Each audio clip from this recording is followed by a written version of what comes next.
ماہر قانون کی زبانی آپ نے سنا کہ کیا کچھ آگے ہونے جا رہا ہے اس کیس کو لے کر۔ اب ہم بات کرتے ہیں ہیومن رائٹس کی، جو انسانی حقوق کے لیے کام کرتے ہیں ادارے اور لوگ، وہ اس کیس کے بارے میں کیا کہتے ہیں۔ پروفیسر ڈاکٹر شگفتہ اقبال، تعلق میرا بلوچستان سے ہے، ایجوکیشنسٹ ہوں اور ہیومن رائٹس ایکٹیوسٹ ہوں۔ کہنا یہ چاہوں گی کہ ایک ذمہ دار شہری ہونے کی حیثیت سے ہمیں اس معاشرے میں جو سرگرمیاں ہمارے ارد گرد ہو رہی ہوتی ہیں اس پہ نظر رکھنے کی ضرورت ہوتی ہے، اس لیے کہ جو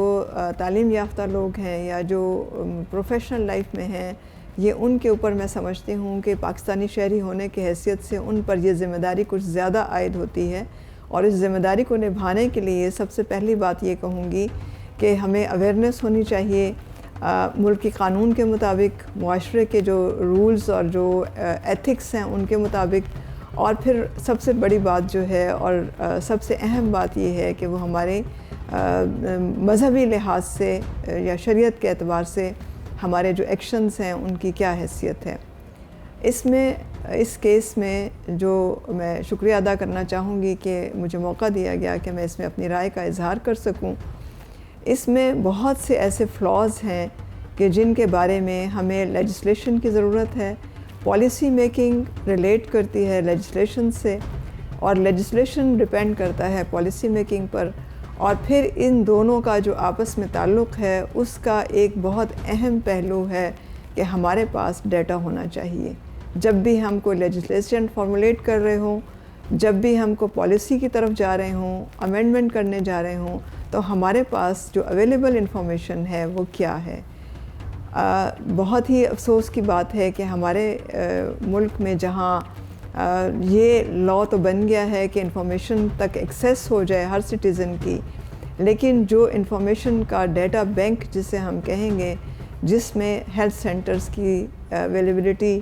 ان کی رجسٹریشن، پھر میرج سرٹیفکیٹ کی امپورٹنس، اور جو ایکسٹرا میریٹل ریلیشنز ہیں ان کو کس طرح سے کنڈیم کیا جائے گا، جب تک کہ ہم جو برتھ ریکارڈ ہے یا جو بچے اس دنیا میں پیدا ہو رہے ہیں ان کے پیرنٹس کا ڈیٹا اور ان کی انفارمیشن ہیلتھ سینٹرز تک جو ہے وہ پرووائڈ نہ کی جائے، یا وہاں پر اس کا کوئی ریکارڈ نہ رکھا جائے۔ تو ہمیں پتہ چلا ہے اس کیس کی وجہ سے کہ اس وقت ہمارے ملک میں ایک تو چائلڈ رائٹس اور جو انفینٹ چائلڈ رائٹس ہیں ان کے اوپر لیجسلیشن کی بہت ضرورت ہے۔ اس میں لا فارمیشن کی، امینڈمنٹس کی، اور ان رائٹس کو آئیڈینٹیفائی کرنے کی،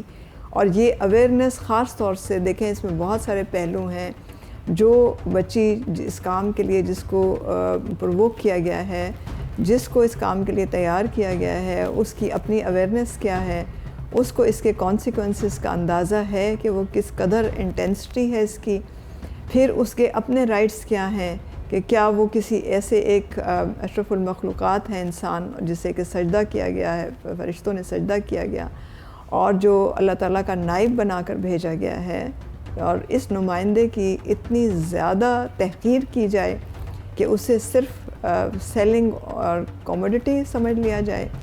بہت ہی افسوسناک بات ہے۔ اور یہ ایک ہماری سوسائٹی کا ایک ایسا پہلو سامنے آیا ہے کہ جس کے بہت سارے اسپیکٹس کو ری ایڈریس کرنے کی